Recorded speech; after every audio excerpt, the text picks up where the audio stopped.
All right, talking with Mick Hoffman, the executive director of the WIAA. And Mick, big year coming up next year with the reclassification, and there's a lot of talk out there because it's going to impact teams that move up or down from their current classification, and where do they go and things like that.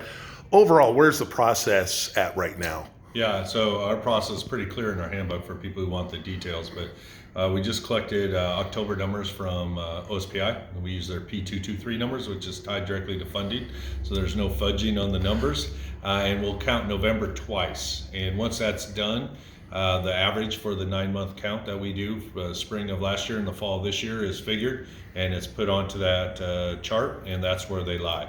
Once they have those numbers, schools have the option to opt up. Right, so they can freely opt up. That's their choice. We have quite a few that do that. We're hearing maybe less, more may play where they land.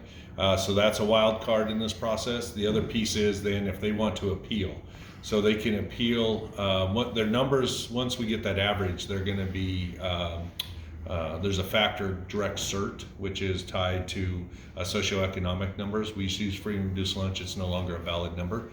So a direct cert will be applied. Then they get their hard number of their classification number. If they feel that they're still at a level that maybe is not appropriate for them, they can appeal. And they need to let us know. There's a deadline in December. And then they appeal their case to the district directors. Our 9 district directors hear it and make a recommendation. That recommendation goes to our WI executive board. If it's approved at the district directors, it's approved. If it's denied, they can then appeal to our our executive board. All that happens in January. We have a board meeting into January. Classifications are finalized at that meeting. With the appeals, is that on the 2-year cycle then for that, or is that if they win their appeal, are they allowed to be in there for the 4-year cycle? Yeah, trick question. So it's for 4 years, but at the 2-year mark, anybody who has been granted an appeal or moved needs to come in as a kind of a safety check to make sure that they're not like dominating in their area. So the intent is then at the 2-year mark, it's reviewed. They come in and report to the board, hey, here's how it's going. This is why we think we should continue. And then they have the opportunity to maintain that grant. And some, and I think some of the things that would fall under that, and I've heard before, is a smaller community where a major employer shut down, and so they still might have the numbers, but it's a community in limbo, and they're struggling, and you can actually take in a lot of different factors when taking a look at that appeal, right? Yeah, absolutely. I mean, it's something unique to that area, right? And so we already are taking care of, it's not that kids in poverty can't compete. The challenge is there's usually more transition, more ins and outs, and it's hard to build programs without stability. And so the reason for that is those teams don't necessarily have their students playing off season in multiple years to learn systems. And so it's harder for them to compete against a more stable community. The appeal isn't around that so much, it's more around what is unique. So it could be an employer in a small town. It could be you have a large segment of your population that just does not participate. Now, you can't just come in and tell your sad story. So what I keep telling, don't come tell us your sad story. Like, it needs to be the story as well as proof, prove it, like data or people from those communities coming in and speaking. That's what our district directors were looking for, and that's what our executive board's looking for. So in this last round is the first time we've ever seen grants around classification. And so people, they're listening, they're trying to find the right place. The intent is not to put teams in the postseason. So some schools want to opt down because they're the smallest in their classification. They go down and be the biggest and maybe get to the state tournament more often. That's not the intent of the classification process. The intent of it is to avoid those running clock games. Right, more fair contests and what have you on that.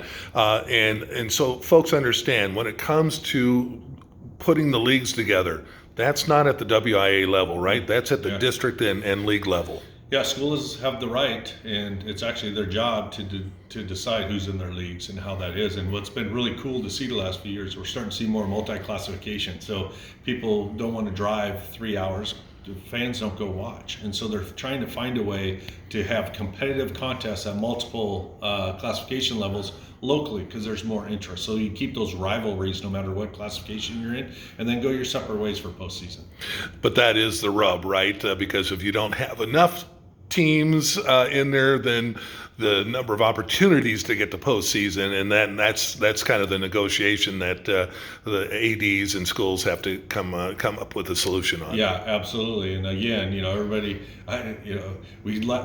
almost everything we do comes down to postseason access and allocations. I don't care what the topic is, right? People, and that's good. People want to compete. That's what it's about. Competition can be very healthy.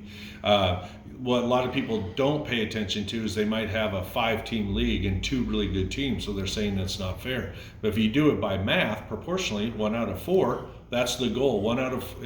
For every 4 teams you have, you get an allocation to state. It's just when you have 5 teams and 2 really good ones, then people don't think it's a fair system. So if you have 5 bad teams and 1 of them get a go, they think it's a great system. So, our system right now, the way the rules are written by membership, is that it's based on regional access, right? Proportional representation around the state, not on the best teams going. And so that's where you get into this debate internally, is when you have the best teams, you want the best team criteria. When you don't have the best teams, you just want a shot to go and for the experience. And right now, the way our membership has written the rules and supported the rules is that it's based on regional representation. All right, Mick, I appreciate it. Yep. Perfect, man.